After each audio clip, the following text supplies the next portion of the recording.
This Oh, conference will now be recorded. yay. All right. Hi, everybody. I'm Dr. Annette Cargioli, the innovator and developer and inventor of emotional polarity technique, EPT for short. And EPT is a completely different approach in emotional health care. And the reason it's a different approach is because it's really time now, isn't it? Like, have we had enough of the medication? Have we had enough of real long-term talk therapy?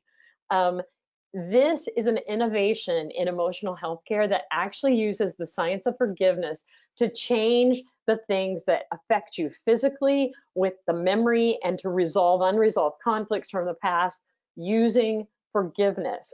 And when those things are resolved that your mind is churning on and that you might normally take a medicine for, or you might go to years and years of, or months and months of therapy, talk therapy, when that gets resolved, most people start to realize really quickly that you can change the way you feel and feel better incrementally in ways that are actually very, very noticeable. And so we've been doing these afternoon forgiveness Tuesday, forgiveness Wednesday, forgiveness Friday afternoon, and we have people volunteer to be a client to do a remote session. About 80% of a remote session and an in-person session of EPT are exactly the same.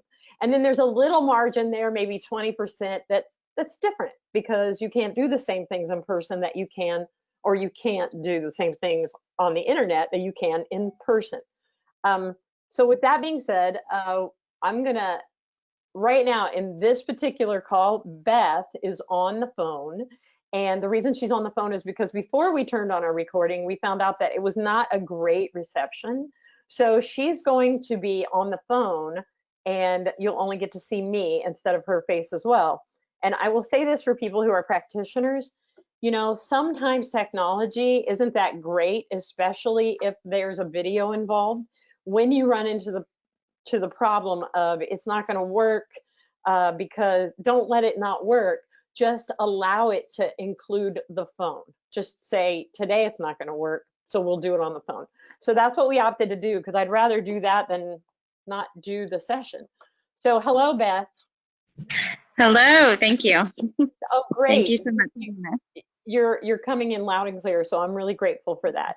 So Beth, what is it like? I'm going to ask. Is I don't want to go into a whole ton of detail because I don't know. Have you had any EPT? I have just had an introduction to EPT Okay. just 2 days ago, actually, for the Okay. first time. So I just Okay. know a little bit about it. Okay. So what in your life, like what I'm going to look for is some parameters that we might be able to see a change in this Okay. session. So what I want to know is like either what gives you the most, like if you have physical pain or if you have something emotionally stressful that you feel in your body. Okay. The thing that led me, and I apologize for the noise, I'm having to be outside, Yeah. but the thing that led me to EPT and trying to look into it is I have in my role, I'm an associate pastor. I really enjoy working with people on their own emotional healing journeys. But for the past year, I was terming it as a block. I did not know that that was a terminology that was used, but Yeah. that's what I was feeling. Um, it So began wait. In okay, the past year. the past year, yes. Okay, so you began to recognize, I feel like I have a block of some kind. Yes, Okay. yes. And how did you know you had a block? What was going on? I before that time, I was very receptive of connecting with others, to hearing their stories, hearing out their pain, to praying for them and with them and Yeah. talking it out. But I started to have a lot of self doubt and an extreme avoidance towards it very suddenly. Okay. I So, I know when it began but I'm just not sure what caused it. It began, of my own choice, began counseling myself. Yeah. And I had desired to do so. Yeah. I was counseling for my marriage. And the very first time I was alone with the counselor and he began to ask questions, everything, it was like it all went blank. I could not even remember why I was there, Oh, for wow. example, why I was there. And he began to ask specific questions about time periods in my life. And I found myself not able to answer him it was like things that I knew were traumatic, I could not term as that. I could not define it as that. I could not identify it. I've had an extreme avoidance of speaking about any negative things that have happened in the past. So from that time, go ahead. Go ahead. At that time, I have not been back because I went to 3 sessions, but it was after my individual one where he wanted to bring out things. I had not been able to bring myself to go back. So I have a very strong desire to deal with some of this emotional pain, but at the same time, almost a denial at the same time. So, right. And it's kind of a automatic. You don't decide to check out. It just happens. No, I very much did not decide to check out. I had desired to take care of it and I had sought after it. And so it was very unexpected to me that I was not able to carry it out. All right. So, and you got there by the 3rd visit, but it looked like it was going to be painful. Yes, it was my first visit alone. Okay. When he began asking personal questions. All right. So here's what I got here. So I put, you're an associate pastor, and in the past year, you have lost the ability that you are really good at being receptive to others. Yes. And in place of that ability to be receptive to others, you feel you have an increase of self-doubt and an avoidance of even doing the work that you've always been good at. Yes. Perfect. Okay. I just wanted to make sure I got that right. So what I'm going to do, and you feel like there's a block, but you don't know what it is. Yes. Yes. Okay. So what we're going to do is we're going to start with doing congruency. Can you see me on camera? Or are you just on the phone? I can see you. Perfect. Yep. Oh, that makes this so much easier. Okay. So I need you to take the magnets that you have, and there's blue sides, and you're going to put the blue sides on either side of your head, and as you breathe in, you squeeze your head together. So breathe in and breathe out. And breathe in and breathe out.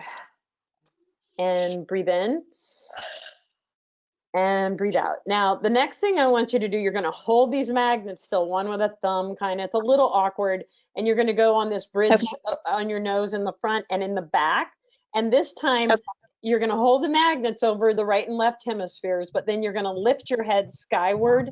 So on inhalation.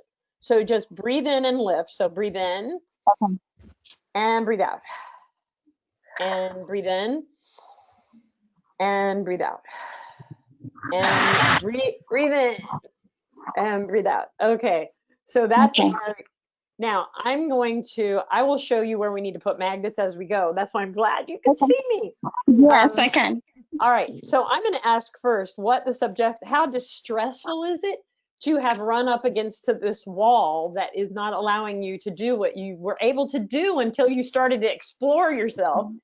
That would be very annoying. So your subjective units of distress with this situation of self-doubt, avoidance to my work is 10. So it's a 10 out of a 10.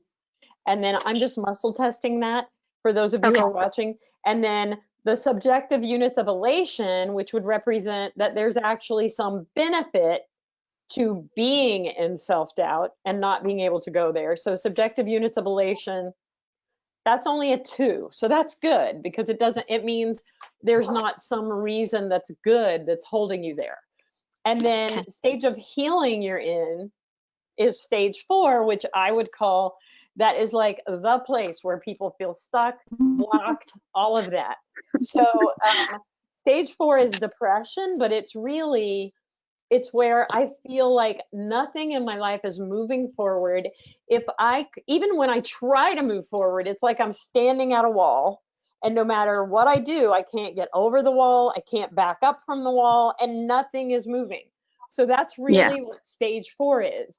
And people who are there, they recognize it. They're like, that is exactly how I feel. Like, what's Exactly. the Yeah. point? And there's a part of you when you're in that stage that thinks, well, maybe this is just my life and God wants me to stay right here, and this is where I'm supposed to be, even though I can't do what I'm here to do in this position. So, all right, so that's stage 4. So we're going to start by asking how many issues to move you out of stage 4, because we want to go from stage 4 is depression or stuck, and we want to go next to acceptance. And then where it says, I'm still feeling crappy, but at least I accept it's not going to stay this way forever. It's moving forward, even if just a little bit. And then the next one is light emerging, and light emerging is the let go, let God. Okay. So light emerging is let go, let God, where everything starts to fall in your lap without you having to work so hard. You know, That'd where be you're going, I'm not dying here to get this done. Like, how long was I going to suffer in counseling and not move forward? Yeah. So, all right. So stage of healing. So when I start, I get there's only 2 issues, Beth. Okay. 2 things. Okay. Right. And I may be able to whack them out like all together. So that would be good. That So would be 2 wonderful. issues. I know it would be. So first issue, self. So it's self, lost and vulnerable. And is it I feel lost and vulnerable. So this is I feel, and it's probably what you're feeling right now, lost and vulnerable. And why do you, is it, my guess would be, I'll throw it out there, and then if I'm not right, we're just going to collaborate till we get it. Okay. And muscle test. So I feel lost and vulnerable with myself because maybe I never should have tried to clean the past up. Huh. I mean, that's my guess. Yeah. I feel like Like, there is a conflict within me because there was the part that wanted to clean it up enough that I wanted to seek it out. But right. then at the same time, there was a panic within me of it was better before. And Yes. yeah. So you do have that kind of conflict. Conflict, yes. So I mean, I just want to make sure I'm hitting the right words and that you Yeah. identify with that. Yes. Or if there's something else you feel more would describe it better, that's I fine too. agree with that statement. I would just say that it's wrestling with the desire to. And so it is there, but it's at conflict. Okay. So I feel lost and vulnerable because I tried to do this and I wanted to do it, but it has Yes. made things worse. Yes. That would be inaccurate. So I'm going to say when I try to heal, I mean, I'm going to use the word heal. I don't know if that's the best word, but No, you know what we mean. When I that's try to heal, things get worse for me. And that's why I feel lost and vulnerable. Things get worse for me. Yeah, things get worse for me. That test, I get hurt. No, things get worse for me. So, yes.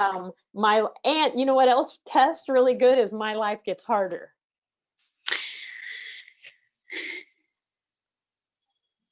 So yeah, where you say it got harder, so I might as well have stayed where I was. Why did I think I could heal? Why did I even open that can of worms? I have that at constant wrestle with, I want this taken care of. Yes. Yes. Like, because being a pastor, you're thinking, God doesn't want me doing this. Yes. And this is not his deal.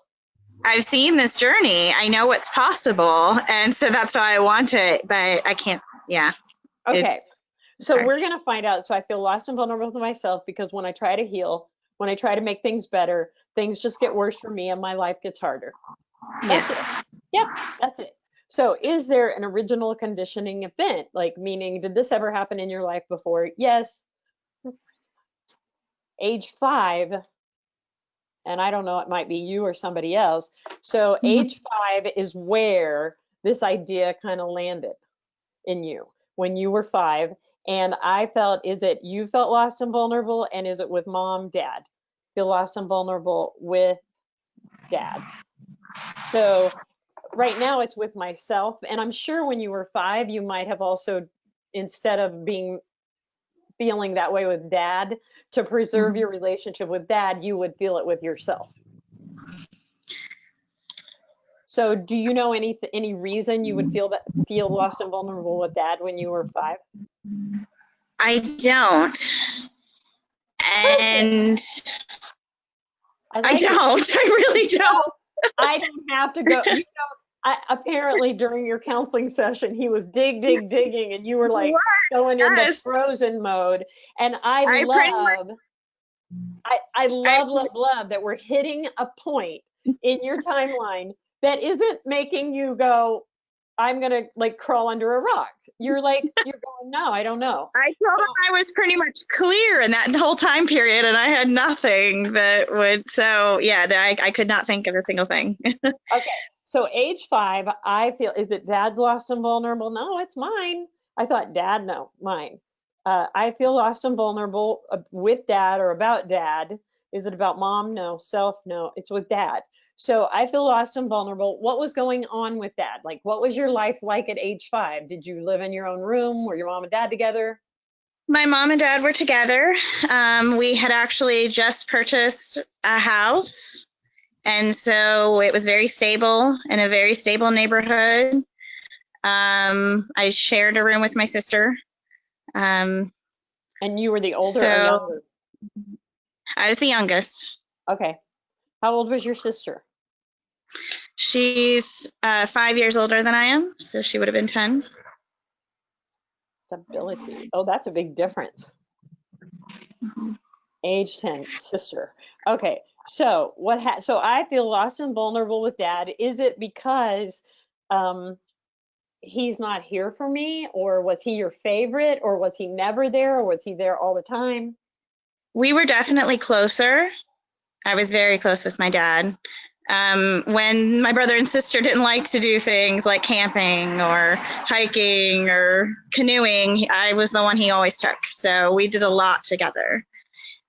He worked a lot during the day, but it was always the evenings and weekends I knew I had with him. He focused his attention on me. So you were like the one he was most charmed by.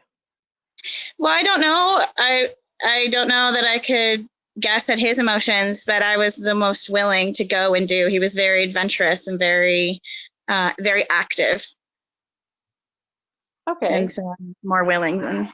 Did anybody was anybody while we're at age 5, did anybody get sick or go in the hospital or break a bone? Um, I don't know what age I was. My mom went in the hospital. I don't know how old I was. What did she go Uh, in for? she she was very sick and didn't know it, and she had one of her ovaries ruptured, and Yeah. she went septic, and they thought that she was going to die at that point. She did not. Did they Um, tell you? I I don't mean, remember. I just now I remember hearing the story later. At the time, I remember everyone coming around her bed and praying over her. But that's the only true memory I have of that time. so, and you don't even know if it was when you were 5. I don't know what age it was. No. It's hard for me to ask these questions. Both of my parents have passed away, so I Yeah. couldn't Well, there's no way I could go whether back. it's age 5 or not, it Hmm. does, this lost and vulnerable with dad does have something to do with this situation. I mean, it has to do with mom almost dying. Okay. Okay. So I'm wondering, is it I feel lost and vulnerable with dad because mom's gonna die? You know what I mean? Like, Yeah. dad isn't gonna lose my mom. Like that you actually are concerned about him because you're so close to him, and that he's gonna go through this big loss. Like you're maybe more concerned about him being the one who's gonna lose somebody rather than yourself losing somebody. Is that Yeah, possible? I don't know. I'm sure it is, but like I said, I had actually not thought of this memory at all until last night. As I was laying in bed, that memory came up. And I really had not thought about it because we never really went back to that much because the doctors thought it was a miracle that she was healed. And so we never really went back to that much as a family and talked about it.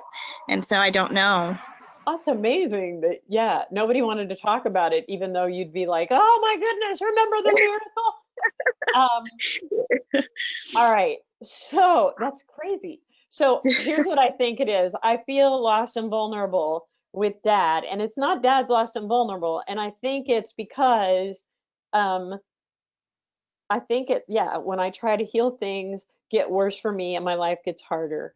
Um, I'm just gonna go to I feel lost and vulnerable with dad because mom's dying, because mom's sick, because you may not have known she was dying. I think it's mom's sick is Okay. better, because I doubt if they told you she could I would die. imagine not. I don't remember feeling like that when I was younger. I do remember there being a picture day and he had to get me dressed and ready for it. But that's about that and people gathering around her bed. That's about it. That sounds like age 5, because 6-year-olds can usually get dressed, Yeah. and 7-year-olds definitely are getting themselves dressed. So, yeah, I feel lost and vulnerable with dad because mom is very sick, and I don't, yeah, and I'm really, really concerned about him. What's interesting is I'm very receptive to what he's going through, which is what your forte is. You're receptive to others, right? That's your forte. That's what you naturally do. All right. So, we're just gonna like start with little, are you still there? Okay. Yeah, it's picking up a little bit, so I was trying to move inside, but I am still here. I'm going to try to move to her office. All right. Okay. I still got you. I'm sorry. It's a bit in here. When you get settled, tell me. Okay. Okay. All right. So my statement here is at age 5, I felt lost and vulnerable with dad because his wife, my mom, was very, very sick. And I felt for him. Like I didn't know what to do for him. And I didn't know, if he was going to be okay.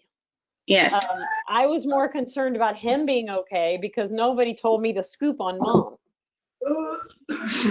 Yeah. And he was the one who was taking care of us while she was sick. All right. So can you see me? I can, yes. And I am settled now Right. with good reception. Right. So you're gonna put a blue-sided magnet, okay.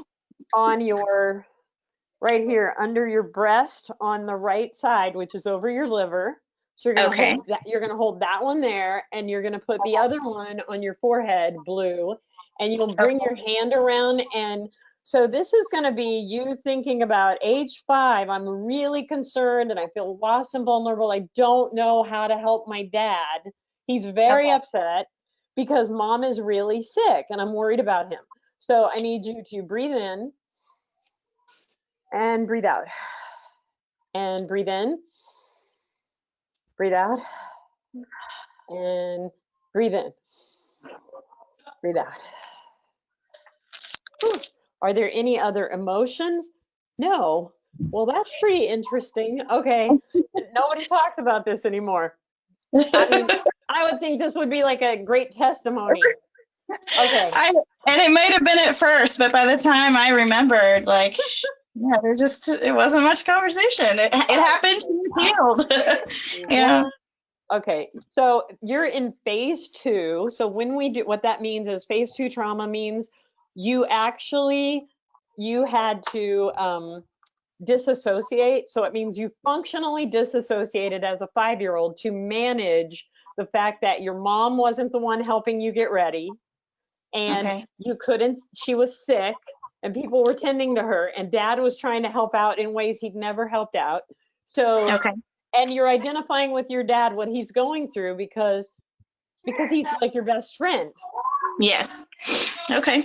So I'm going to have you, normally, I don't think you can do this on the phone, but normally you would put red on either side of your brain for Okay. phase 2. If you can do that while we do statements, that's fine. If your arms get tired and you need to rest, that's fine too. Oh, Otherwise, are you able to do that? yes, I can. Okay, perfect. Otherwise, and if you have to put the magnets down, you can just kind of lightly like wake your brain up by just Okay. saying hello, by just giving it a little thump on the skull. So that's Okay. another way to And keep you have the red side, right? yes, red side. And it's to keep the brain from just going on autopilot. And so you're not even there doing the statements. Okay. So it's your brain's way of avoidance and protection. So I'm going to rub these points here on my chest at the same time. So I need you to say, oh yeah, and I got to put my qigong on me too. My sound energy is also on me because that's what you need to do when you're doing this kind of remote work. So I need you to say, I forgive myself for believing I forgive myself for believing that I can't love my dad that I can't love my dad without feeling lost and vulnerable at age 5 without feeling lost and vulnerable at age 5 because mom is very sick because mom is very sick and he's concerned and he's concerned and I don't know how to help him and I don't know how to help him and nothing I do works. and nothing I do works. And then breathe. I forgive myself for believing I forgive myself for believing that that I have to help my dad, that I have to help my dad, but everything I do doesn't help, but everything I do doesn't help, and my life gets harder and my life gets harder because I usually have mom. because I usually have mom. And then breathe. I give my dad permission I give my dad permission to forgive me to forgive me for not knowing how to make things better for him. for not knowing how to make things better for him. And then breathe. Yeah, I forgive myself, I forgive myself, my 5-year-old self, my 5-year-old self, for anything I did at that time for anything I did at that time to try to make things better to try to make things better that only made things worse. that only made things worse. And then breathe. I forgive my dad I forgive my dad for for being what do I want to say? I forgive my dad for not being my mom, I forgive my dad for not being my mom, but trying to be my mom. but trying to be my mom. And then breathe. I forgive my dad I forgive my dad for pushing me away and not telling me what was happening. for pushing me away and not telling me what was happening. And then breathe. I forgive myself for feeling lost and vulnerable I forgive myself for feeling lost and vulnerable because I sensed something terrible was happening, I sensed something terrible was happening, but no one explained it. but no one explained it. No one explained why everybody was so messed up. No one explained why everyone was so messed up. And then breathe. Yeah. I forgive my 5-year-old self I forgive my 5-year-old self for believing for believing that that nothing I do can make things better.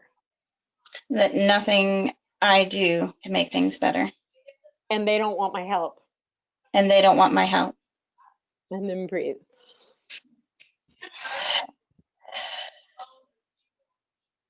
Wow. I give my 5-year-old self permission I give my 5-year-old self permission to accept. I understand how you feel. I understand how you feel. And I'm sorry it was such a mess in your house with the adults. And I'm sorry it was such a mess in your house with the adults. It wasn't your fault. It wasn't your fault. And if they could have told you, they would have. If they could have told you, they would have. And there was nothing that you were supposed to do to make it better. And there was nothing you were supposed to do to make it better. And everything that you did, and everything that you did made a difference. Made a difference. Because God heard you. Because God heard you. And then breathe. Wow. I say yes. I say yes. To the feelings of loss and vulnerability. To the feelings of loss and vulnerability. And the inability to take right action. And the inability to take right action. Because I wasn't given enough information and I was too little. Because I wasn't given enough information and I was too little. And I call it all up. And I call it all up. And I release it. And I release it. From my body, mind, and spirit. From my body, mind, and spirit. And then breathe. Without this pattern. Without this pattern. I am free. I am free. To stop trying. I'm free to stop trying to fix my dad. I'm free to stop trying to fix my dad. And to stop being responsible for his happiness. And to stop trying to be responsible for his happiness. And then breathe.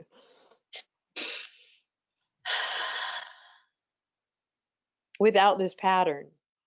Without this pattern. I am free. I am free. To be receptive to others. To be receptive of others. And to give from my heart and my soul to help others. To give from my heart and my soul to help others. Without feeling like a 5-year-old. Without feeling like a 5-year-old. Who doesn't belong. Who doesn't belong. And it's inappropriate to know the truth. And it's inappropriate to know the truth.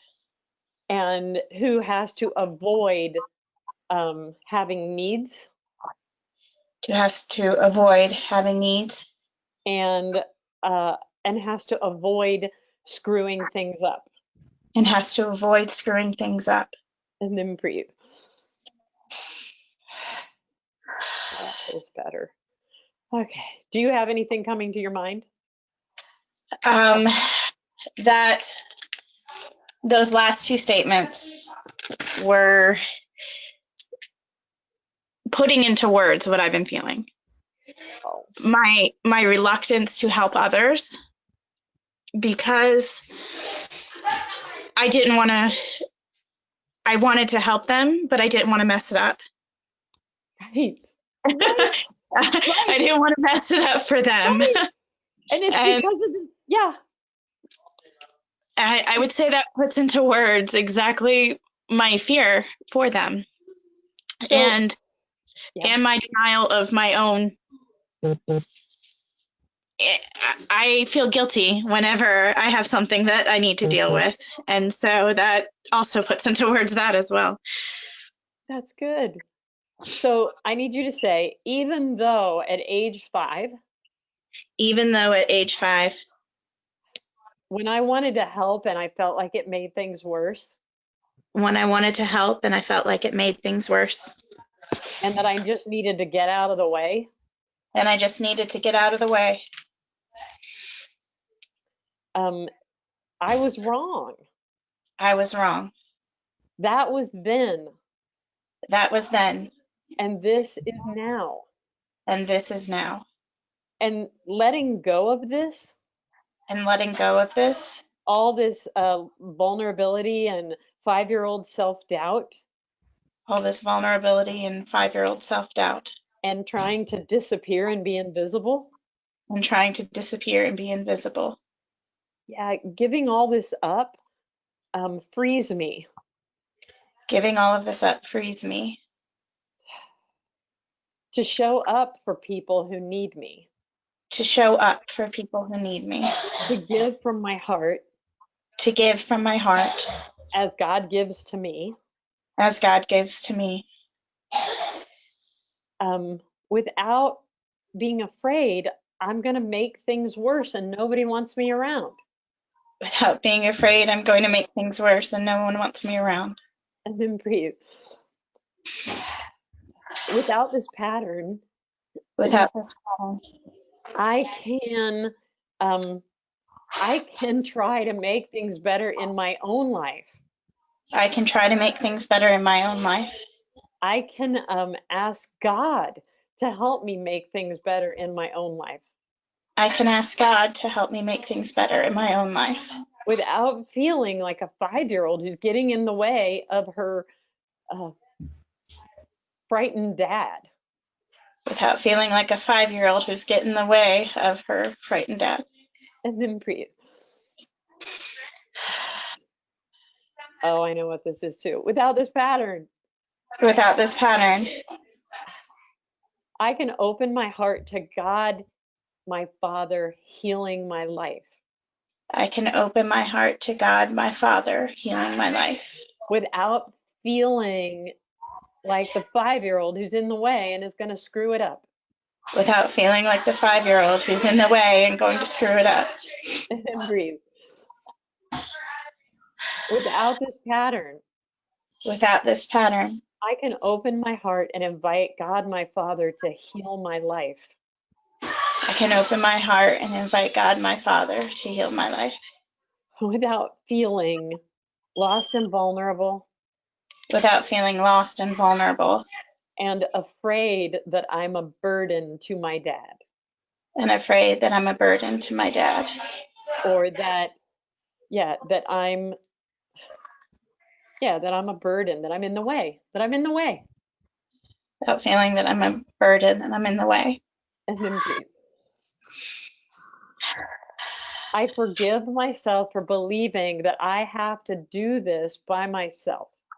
I forgive myself for believing that I have to do this by myself, Or I'm going to have to feel all that vulnerability from age 5 and getting pushed away. or that I'm going to have to feel all that vulnerability from age 5 and getting pushed away. And then breathe. I forgive myself for believing I forgive myself for believing that I have a problem with self-doubt and avoidance in my work, that I have a problem with self-doubt and avoidance in my work, and a fear that I will make things worse and a fear that I will make things worse when I really have a problem with this old memory when I really have a problem with this old memory from age 5. from age 5. And I pray over this memory. And I pray over this memory. I love you, God. I love you, God. I'm sorry. I'm sorry. Please forgive me. Please forgive me. And thank you. Thank you. Thank you for making my mom well. Thank you for making my mom well. And thank you for healing my life. And thank you for healing my life. And then breathe. Oh, that feels better. Anything else in your head?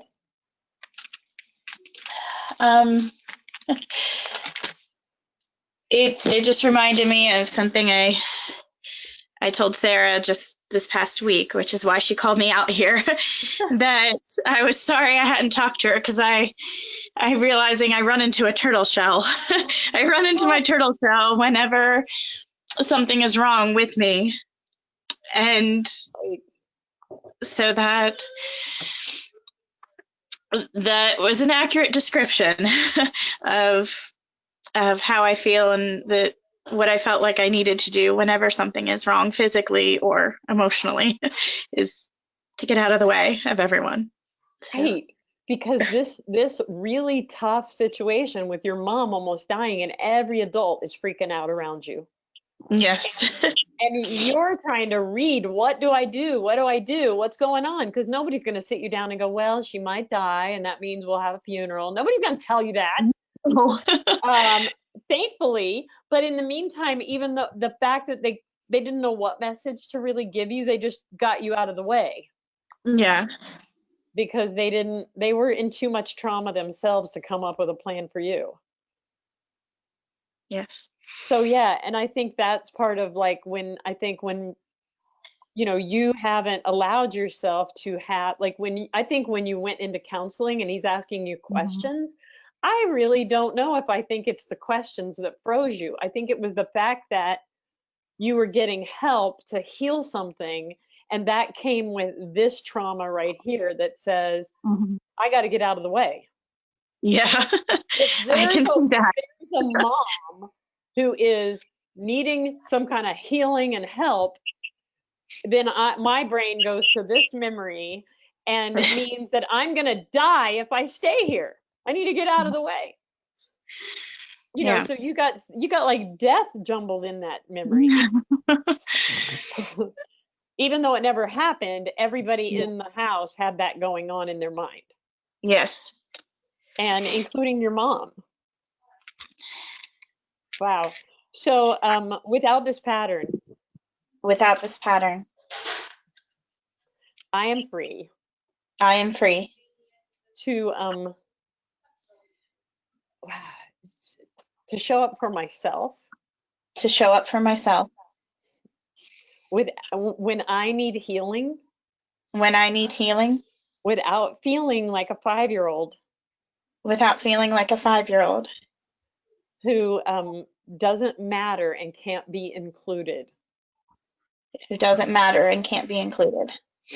And who might, yeah, and who's really scared about what's going on that she doesn't know.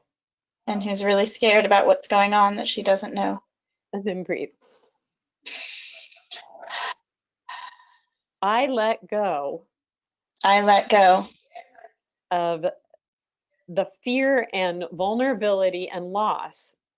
Of the fear and vulnerability and loss. Over trauma and death and pain that is unknown to me. Over trauma and death and pain that is unknown to me. I say yes to all of that loss and vulnerability. I say yes to all of that loss and vulnerability. To the trauma and death and disease that is unknown to me. The trauma and death and disease that is unknown to me. And I call it all up. And I call it all up. And I release it. And I release it. To God's love and mercy. To God's love and mercy. And then breathe. Oh, yeah. Without this vulnerability and loss. Without this vulnerability and loss. And holding space for the unknown pain and death and sickness. and holding space for unknown pain and death and sickness. I open up massive space I open up massive space in my life and in my body in my life and in my body to receive to receive the unknown good the unknown good that God has prepared for me, that God has prepared for me, even before I die. even before I die. And then breathe. Yeah. Okay. Oh, that was good. I thought we just gotta close this up a little bit. Get rid of one thing. Like your brain has got like a lot of, I want to say, it's renting a lot of space to the energy of unknown disease, unknown death, unknowns about poor health, of unknown, like because at age 5 that's what you start holding space for, all the unknown that is around me that makes people all feel freaked out. So you're not even at 5, you're not even freaking out because you don't know why they look that way. So you're freaking out because all you can freak out about is what is unknown to you that they're freaking out about. So instead you let go of the unknown pain and the unknown death to make massive space for what God has prepared, that is the unknown good in your life. The things you've never encountered that just go, wow, that's a win, and that like brings you all that joy. It also makes sense. I have a lot of unknown in my physical health right now, and that makes sense for a lot of my panic at the moment. Yes, exactly. And it's hovering. It's really been standing in the way of you being able to actually, start to make some headway on your own health. Like actually, because your body is like it's a biological organism that has it can recover and heal. It's a self-healing mechanism at every age. So when you feel yourself going, why can't I get ahead here? There's usually an emotional reason. And I'd say this is it. So I got originally that I had 2 issues. I feel like I did at least 2 issues while we were doing that. So let me see any others. Let me see. So how do you feel right now about when you think about when I try to heal things get worse for me, my life gets harder, or I mess it up for somebody else? That was something else that came out. So how are you feeling about that statement? Does it seem a little odd?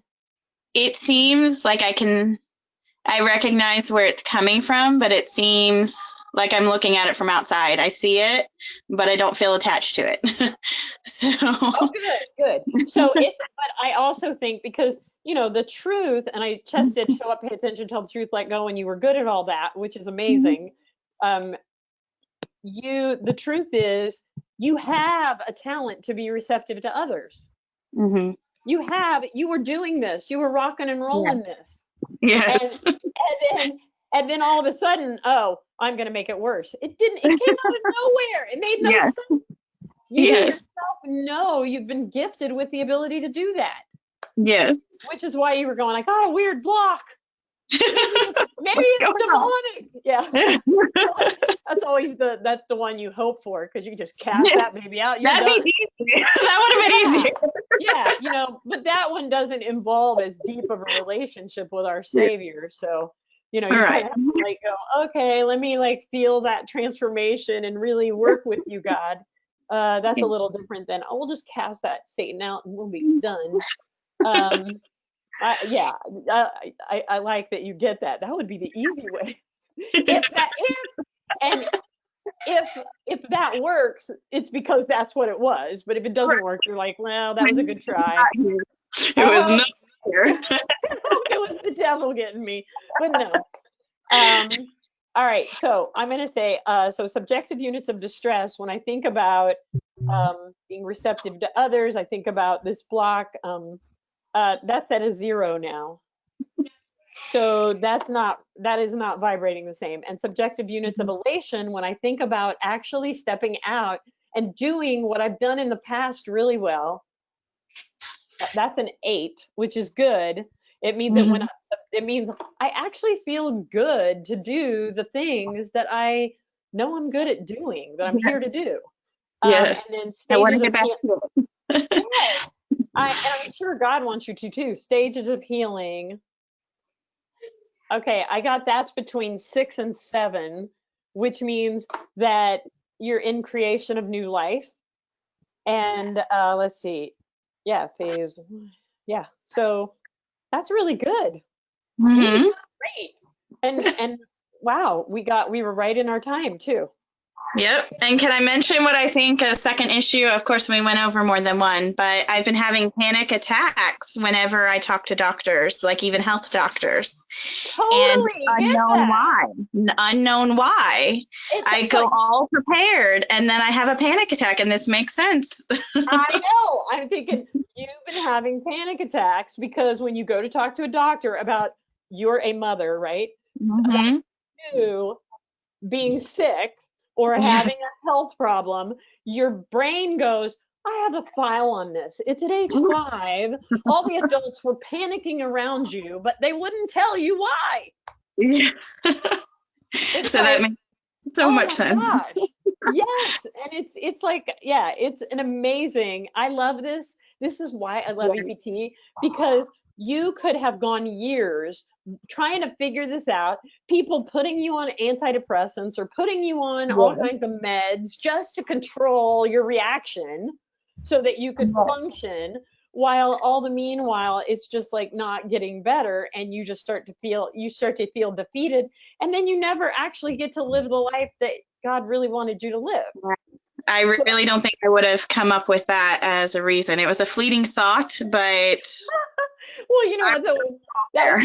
That was probably a totally inspired fleeting thought. Yes, I would think that God prepped me to know how I needed to respond. Yeah. Well, yeah, and I always say this is not where I thought I was going. It was Yes, not. That's you. This is not where I thought we were going to go. it's not. And my response to that is, it's always so much better. Yes, It's yes, I so would much agree. better. Thank you. Yeah. Thank you so much for that. Thank you. You are welcome. And I'm gonna hit my record button. I will send you a copy of this so you can hear it. Thank And you. I don't know if there's a